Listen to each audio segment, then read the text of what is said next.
Single Shot Sunday. This will be a quick one. I'm not going to stay on too long. Got a lot of other stuff to do. As you can see, it's cold. Not smoking.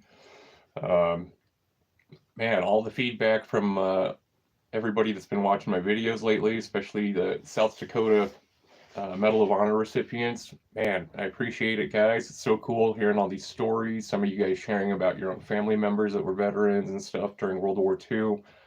Awesome. I love hearing these stories and comments. I appreciate all the feedback. On Eric Foss, on, excuse me, uh, Major Foss or Governor Foss, depending how you knew him. There is a correction that I am making on part of the video. I had stated that he was the NFL commissioner. That is not correct. He was the AFL commissioner before they merged. And so I will put out, I'm going to re-edit that video and re-upload it with the correct info.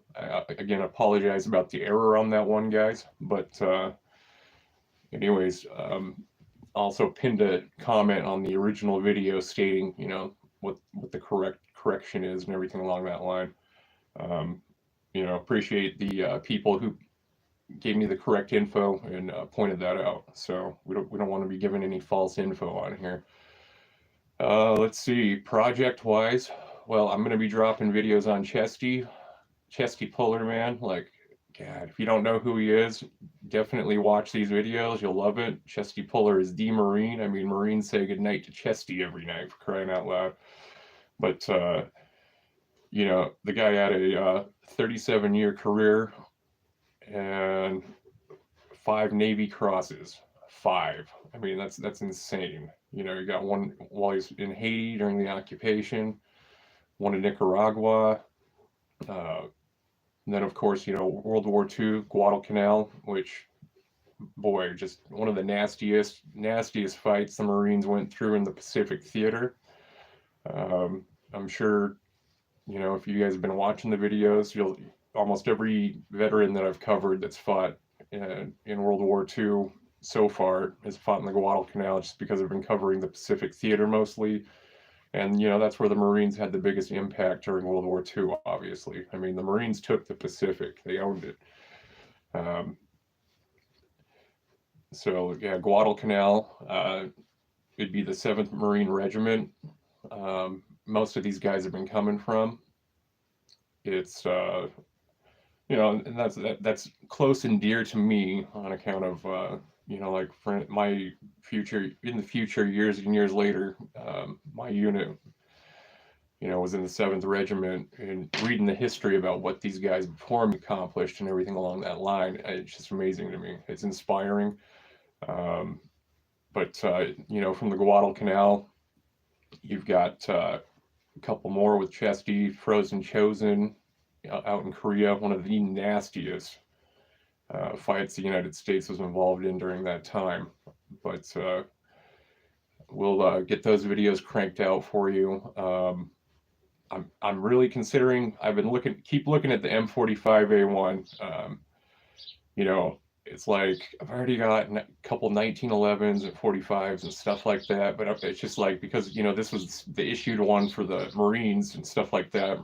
It's like, I got to get that for my collection. So if I find one, hopefully I can find one that's a reasonable price and get one, do a review on it or something along that line. I think that'd be fun. Weather is freezing ass cold here again. We had a pretty bad frozen rainstorm. So, shooting's postponed again, which, that's unfortunate. Yesterday we had like one of our neighbors or something, water main break outside. We had construction, like right as soon as I was about to do a live, all of a sudden you just hear jackhammering and all sorts of crap. So postponed on that. But yeah, I'll do this one with Chesty. Hopefully by the time this one's over, we can start doing some firearm content again. I miss being outside shooting. I mean, I shoot in the cold. It doesn't bother me too much, but when the cold's got the wind chill and clay pigeons are either flying all over the damn place like crazy, or you can't fit your fingers through your trigger guard because it's so damn cold and you have to wear gloves. It's like, you know what, we can wait on it. But all the other crazy stuff going on in the U.S. Hopefully, you guys, everybody's been having a decent month so far, whichever parts of the country or parts of the world you're on. It's also youth firearm safety's coming up, so there's going to be a lot of stuff posted on that, and people can call me a FUD. I don't care. Teaching kids to shoot safe, that's a big priority for me. I mean, my children, I've been teaching them all since they were 4. My daughter's a fucking crack shot, and she's a shit talker, but she loves to just totally rub it in my face. She's going to be a better marksman than me, which is great. I mean, in my opinion, and this is just my opinion only, all parents should want their kids to be better than them. So, especially, if it's my daughter. I mean, she's a character. She got in trouble last week at school, and her grades are pretty good. They're not like 4.0 student type grades, but they're grades where your kid's doing well and they'll be able to get someplace in life. She's like, Dad, there's a boy at school. She's 9. Boy at school who told me he's gonna slap my butt. And I was like, well, kick him in the nuts, hit him. He's not allowed to do that. That's assault on you. And sure as shit, man, this kid's got a black eye. I get a phone call, and I told the school admin, I'm like, look, you guys have been talked to about this happening with this same kid, with a boy. I said, I think it's embarrassing for the parents of him that their kid's over there slapping girls' butts and getting punched out by a girl for being a pervert. And you guys are saying my daughter's the person that's the problem here. Whatever. So that they let it all go, bygones and whatnots. But I don't know. As much as I don't want my kids involved in fighting and doing stupid shit like that, they're still kids, and especially when it's a little girl growing up in the world that we have today, full of a bunch of disgusting people out there. Well, she's cleaning house in elementary school already, so I'll tell you what. Watch out, Kyle Rittenhouse, cleaning house at 17, right? But I don't know. That's Scarlett. She's a character, but she keeps talking about how she's going to have a job in law enforcement and all this type of stuff. And a lot of people just think it's crazy that I support my daughter when she wants to do that at the age of 9. She's been wanting to be a cop since she was 5. And, so it's, I've always been very supportive. And I mean, like, she studies that. It's crazy. Little 9-year-old girl wanting to make a difference, but good for her. Proud of my kids. Other than that, guys, once again, thanks to a lot of people. We had a rough month last month with wife health conditions, and then I had to go out to some funerals and things. I appreciate all the kind words. A lot of people. Hey, morning, Antonino. Hey, so that speak of the devil, dude. So that gun, you got that in 45 cal. That's 45 ACP for that firearm, man. I looked that thing up. That's pretty sweet, dude. I like the shape of the front of them, like the magazine well and everything along that line holding those. That's so rad. You're gonna have to let me know how that turns out. That's a really cool gun, man. But I'm gonna make. I don't know if you've been listening earlier. I'm gonna make a foolish purchase. Probably buy one of those the Colt M45A1 pistol, and that's just because that the only reason is because it just has USMC stamped on it. That's the only reason I'm gonna buy it, just because that's kind of one of them I want to collect. It feels quality. So and with that type of platform of guns too, man, and like. Sometimes with these smaller firearm manufacturers, dude, you really find a good gem. Yeah. But that's way sweet, man. Like my AR pistol is it's 9mm. It's okay. I mean, I like it, but man, 45, dude, that 45s are just badass. So man, that's awesome. I checked those out after you told me about that the other night. And I was like, damn, man, he's gonna have to let me know how that thing handles and everything along that line. But if it feels like quality, dude, that's always a good sign. Is it pretty? Have you is it how's it? Have you racked it? I mean, does it feel pretty smooth and everything like that, or have you even had a chance to shoot it yet? The I don't know, mine, like I said, mine's not, nearly as cool. Trigger pull on mine's a little too hard too. Nice. Oh, that's way cool, man. The only bummer with 45 is just the price of bullets, but if you reload, who cares? I mean, not to mention it's not like you're planning on going out and fighting a war with it, right? But that's really cool, man. Did you pick it up at a gun show or just a local gun shop, or you just saw the thing, man? You couldn't part with it. Had to get it. Dude, I love HK. That's HK to me, like getting an MP5. That's still my goal. And I haven't put it up local gun shop. Nice. Yeah, HK, man, those I just love HK, period. I mean, the MP5, like I said, that's like my dream gun. I need to make like a dream board like you do in the fifth grade or whatever on what your goals in life are, and put an MP5 at the top of it. And a lot of people don't care for them. Yeah. Well, that's the cool thing with local gun shops, though, is you'll find, you look through the used stuff and you'll find some guns that are, you're not going to see anywhere else. You know, I used to love to go to gun shops, or not gun shops, gun shows, sorry. But the thing is like, first, people are like crazy as far as pricing's been going. I had a website for a few hours and you snagged it. Nice. See, that's even better, man. You know what they have, you can hurry and swoop in and get it. Because, like, finding those rare gems, man, it's used guns or not. I mean, that's the way to do it. But it's like gun shows. You can find cool stuff there. Either they hike the prices up. Oh, okay. So with it taking the Glock mags, you can probably buy like mag pull ones too and stuff like that. Those are probably gonna like fit into it. Is it just like what is it, Glock 21? I think Glock 21's the 45, right? Man, that's so cool. You should start your own channel on here, dude, and upload a video shooting it. Knocked 100 off. So did you get it like under $1,000 or what? I mean, what are the price run on those, if you don't mind me asking?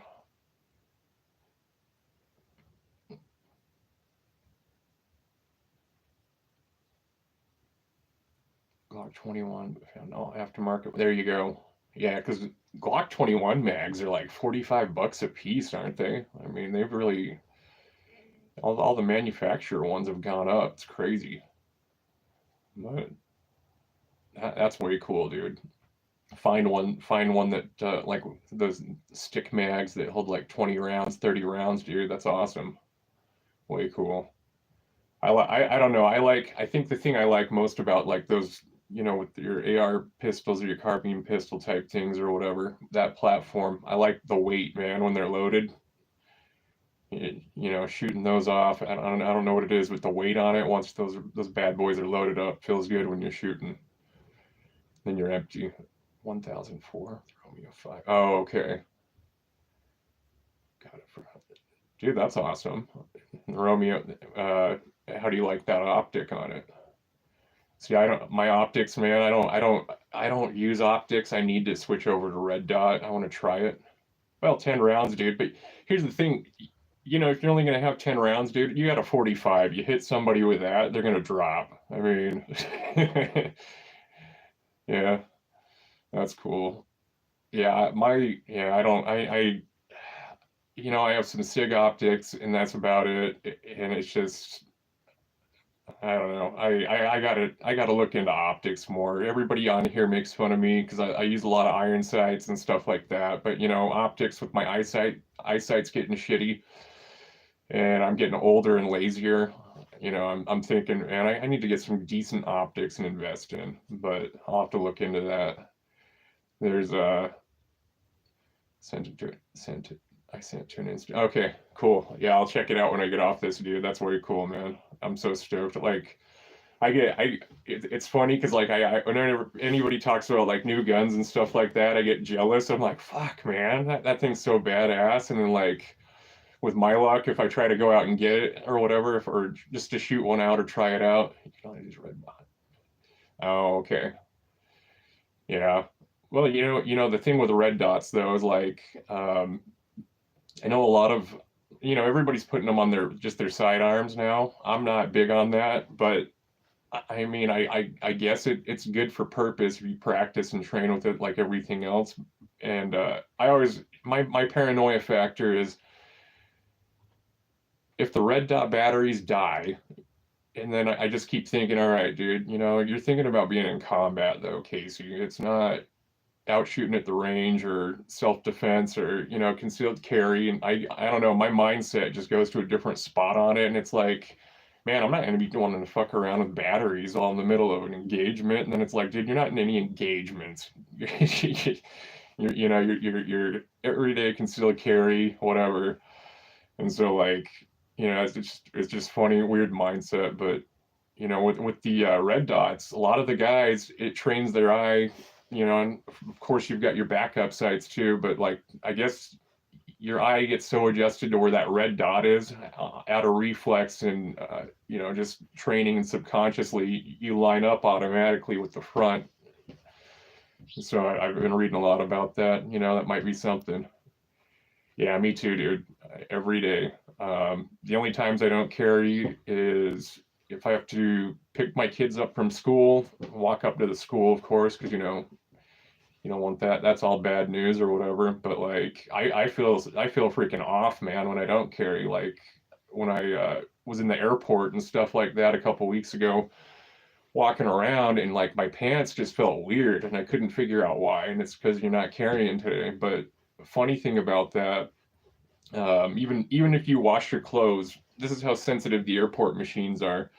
I walked through that like sensor thingy or whatever, and looking at the screen as you're walking through that scans you and all that junk, it had like lit up right here. It had lit up about like right over my appendix carry area, and like I'm looking at the screen and it's lit up, and the guy's like, "Oh, these new machines, blah blah blah.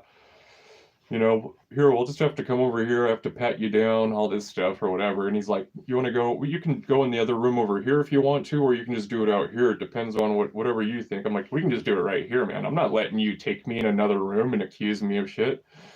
But like, I was like, it's probably because there was gunpowder residue or something at some point, because either your shoulder holster or whatever.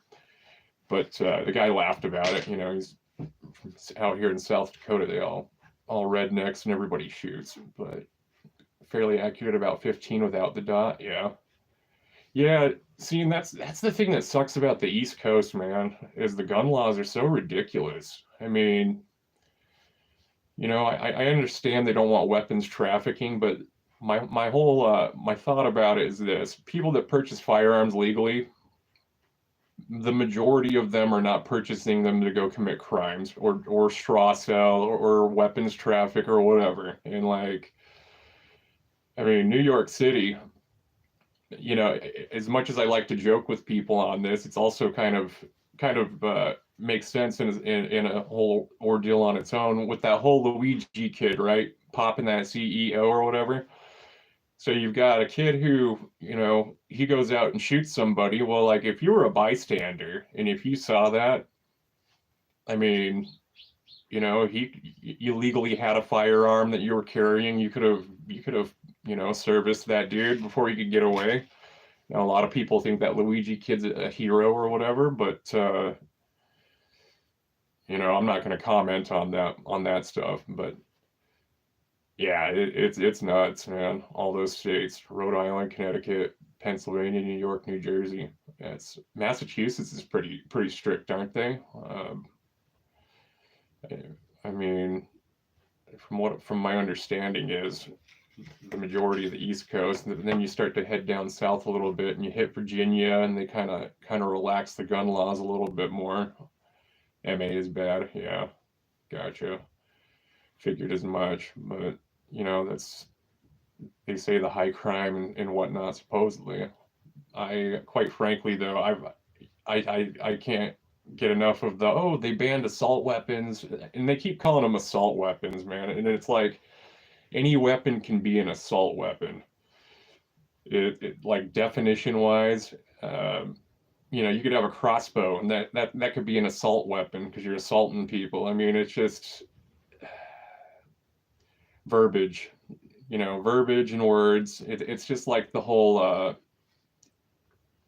New Hampshire, Maine, and Vermont are cool. Yeah, and see, and that's kind of what I've heard too. Is you go up north a little bit further there in that New England area, and it like they chill out. Like Vermont, you know, Vermont, Maine, and New Hampshire, man. From pictures and stuff I've seen, it's just beautiful, beautiful. You know, thick forest. You got beautiful ocean coasts and everything like that. Maine is gorgeous. Like I wouldn't mind going out there. You know, as much as I think every American should visit New York City or Boston or stuff like that at some point, just because of the historical value and everything along that line. Um, I'm not a big city guy, and so like, you know, I see like Maine and Vermont and all those places, and I'm just like, damn, man, you know, I wouldn't mind going out to those places to visit though. Yeah, you're in MA. I think let's see. I can't remember. Was it is it are you in Boston? Or are you over by like Springfield or what part are you around? If you don't mind me asking, you don't have to answer, you know. But my wife, she lived out in Springfield for I don't know like about a year or something rather. Traveling north quite a bit. Boston proper. Okay. She was telling me and see and so you know you're gonna laugh at me about this probably, but like you know, like out here, we've got the woods, we've got rivers, all that junk. There's hiking trails, there's places you can go on walks through nature and all that. You know, we live out in the Midwest in the middle of nowhere. She was telling me, like in Massachusetts, that, you know, you go out to like the woods or whatnot, but in the woods, like the trails and everything are like paved with asphalt and everything along that line, or they're concrete. And it's almost more like just walking through a park in a sense, I guess. But I don't know. I thought that was kind of weird, man. No dirt, just asphalt and stuff. No? Okay. It's yeah, but I don't know. Massachusetts though, I still would like to go there. All the history, everything along that line. I mean, that's where our country, Virginia, Massachusetts, man. Those two places, it's where everything began. I did go to Pennsylvania. God, what was it? 2 years ago. It was on the Marine Corps birthday. And like I have no desire to ever go back to Philadelphia. Western Massachusetts is beautiful. Yeah. So is it fair to say, let's see here, Western Massachusetts, further from the coast it gets better then. I'm assuming. Like I know Cape Cod's really pretty and a lot of rich people live out in that area, but from what I've been told, I don't know, I need to get off my ass and go out and hit the East Coast and just check everything out. But you know, once with kids, my other thing about it though is like traveling to New England and you know hitting historical sites and museums and battlefields and things like that. I think um, my kids are fairly young and so they wouldn't appreciate that type of stuff yet. So it's like I don't want to take them to go do that if they're not going to understand it. Different Western MA. Oh, okay. Meyer, rural, gotcha. And then Cape's not all high end. Oh, is it? See, I always thought that was like an elite rich people place, man, because you hear about it in movies or TV or on the news and whatnot. But oh, okay, I mean that's pretty cool. Um, not all that high end. You got to remember, dude. I live in South Dakota, man. We live in double wides, and so like You know, we live in double wide trailers and, you know, stuff like that. So high end is a little bit a little bit of a different meaning on it, but that's cool, man. Oh, you had a house there. Oh, okay. Yeah, it's you know that's cool. Well, you know what? I mean, Cape Cod, isn't that where they filmed Jaws, or Jaws was supposed to take place? I'm curious on that one. Like, um, but damn, having a house out there. You know, the one thing that I really do like about the East Coast, and I'd really like to do is fish. Man, I'd love to go out fishing. You know, uh, I don't know exactly what the fishing's like in New England, but from my understanding, you know, Maine and a lot of people out in the New England area, there's a lot of fishermen out there and fish markets and things like that. Martha's Vineyard off the Cape. Oh, okay. Yeah, my kids, I made my kids watch that movie. We went to Universal Studios last summer. I made them watch that first, and they took the Jaws ride down there, the one in Florida. I was pissed, but yeah, seafood. See, I love seafood, man. I love fish, so that's cool. I'll tell you what I'm tired of eating is deer, man. I've shot so many deer, and I don't think I'm in a deer hunt this year coming up. I already got it planned out, and the deer hunt just got over a few months ago. But seafood's a staple. Well, yeah, good fish. Lefty, I was talking to him. Oh, fresh right off the boats, man. Damn. I was talking to Lefty about it.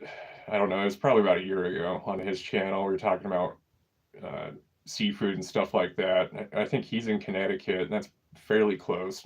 I'm guessing.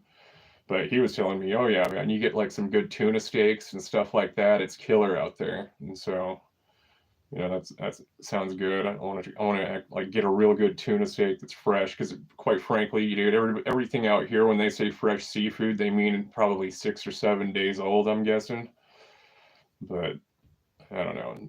See some of the seafood joints, like when I was living up in Fargo before we moved down here 2 years ago. What's that place called? Red Lobster. I went there. The fucking lobster was still frozen, man, when they put it on my plate. And seafood restaurants, man, I just did not have a trust for them after that. But um, off the boats, that's cool. All right, man. Well, I'm gonna hop off, guys. Antonino, that's awesome, dude. I'm gonna look up some more stuff on that. Fresh cuts. Used to get fresh cuts of tuna. See now, so before I jump off, dude, because I'm curious now that we're talking about it. Like the tuna steaks. So when you're cooking those though, you don't cook it all the way through to the middle, right? Is it still semi raw, or like you don't? I don't know. From what it looked like, you're not supposed to cook it all the way through, pink in the middle, kind of, or whatever. But I don't know, man. They just look hella good, look tasty. But I'll do some more research on that. Rare in the middle. Gotcha. All right, man. Well, you have a good rest of the day. I'll probably run into you later on or something if somebody else is on a live. I got nothing else to do. But take care. I'm gonna have to check out that gun more, dude. That's freaking awesome. So I'll check out Instagram and all that too.